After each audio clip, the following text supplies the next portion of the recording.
बहुत पुराने ज़माने की बात है जब ज़मीन पर बड़ी बड़ी सल्तनतें हुआ करती थीं और हर तरफ बादशाहों की हुकूमत थी। उन्हीं दिनों एक खूबसूरत और खुशहाल सल्तनत थी जिसका नाम गुलिस्तान नगर था, जहाँ के बादशाह निहायत दाना और इंसाफ पसंद थे और उनके 4 बच्चे थे, 3 बहादुर बेटे और एक इकलौती बेटी जिसका नाम शहजादी नूर था। शहजादी नूर निहायत खूबसूरत, नरम दिल और समझदार थी और उसके तीनों भाई यानी शहजादा अली, शहजादा हमजा और शहजादा सुलेमान उससे बेहद मोहब्बत करते थे और हमेशा उसकी हर ख्वाहिश पूरी करने की कोशिश करते थे। महल में हर तरफ खुशी का समा रहता था और लोग भी अपनी शहजादी से बेहद मोहब्बत करते थे क्योंकि वो हमेशा गरीबों की मदद करती और सबके साथ शफकत से पेश आती थी। वक्त गुजरता गया और शहजादी जवान हो गई तो एक दिन बादशाह ने दरबार में ऐलान किया कि अब वक्त आ गया है कि शहजादी नूर की शादी के बारे में सोचा जाए। इसी दौरान शहजादी नूर मुस्कुराते हुए दरबार में आई और निहायत नरमी से बोली कि अब्बा हजूर, मैं शादी ज़रूर करूंगी मगर मेरी एक शर्त है। बादशाह और दरबारी सब हैरान हो गए और पूछने लगे कि वो शर्त क्या है। शहजादी ने अपने भाइयों की तरफ देखकर कहा कि मैं चाहती हूँ कि मेरे तीनों भाई मेरे लिए एक एक ऐसा तोहफा लेकर आएं जो दुनिया में सबसे अनोखा हो, ऐसा तोहफा जो सिर्फ खूबसूरत ना हो बल्कि दिल को खुशी दे और किसी की ज़िंदगी बदलने की ताकत रखता हो। अगर आप तीनों ये तोहफे ले आए तो मैं आपके फैसले के मुताबिक शादी के लिए तैयार हो जाऊंगी। ये सुनकर तीनों शहजादों ने फौरन इस चैलेंज को कबूल कर लिया क्योंकि वो अपनी बहन से बेहद मोहब्बत करते थे और उसकी हर ख्वाहिश पूरी करना चाहते थे। अगले ही दिन तीनों भाई अलग अलग सिमतों में रवाना हो गए। शहजादा अली मशरिक की तरफ रवाना हुआ जहां दूर दूर तक सुनहरी रेत के सहरा थे और कई दिनों के सफ़र के बाद वो एक ऐसे शहर पहुंचा जहां एक बूढ़ा ताजिर अजीबो गरीब चीज़ें बेच रहा था।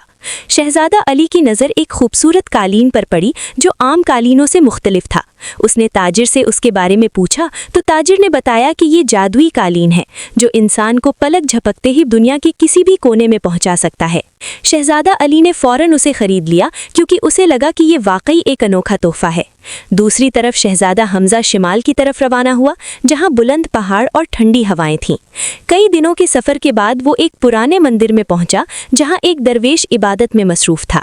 शहजादा हमजा ने उससे मुलाकात की तो दरवेश ने उसे एक चमकता हुआ आईना दिया और कहा कि ये जादुई आईना है जिसमें दुनिया की कोई भी चीज़ देखी जा सकती है, चाहे वो कितनी ही दूर क्यों ना हो। शहजादा हमजा बहुत खुश हुआ और उसने आईना ले लिया।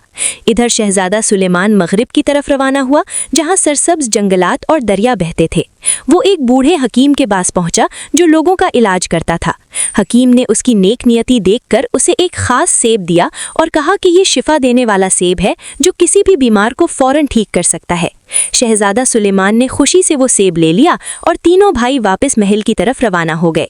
रास्ते में जब वो एक जगह मिले तो उन्होंने एक दूसरे को अपने अपने तोहफे दिखाए और खुशी का इजहार किया।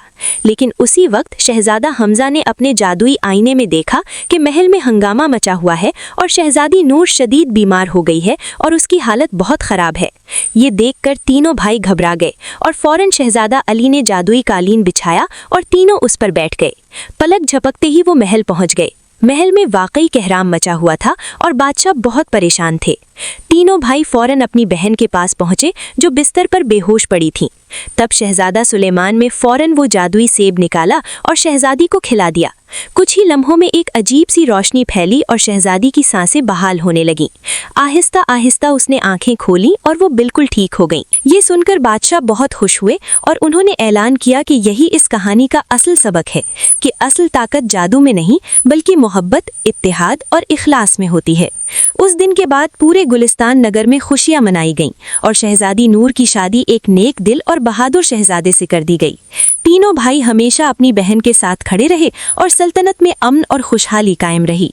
और लोग हमेशा इस कहानी को याद रखते कि दुनिया की सबसे बड़ी ताकत मोहब्बत और एक दूसरे का साथ है।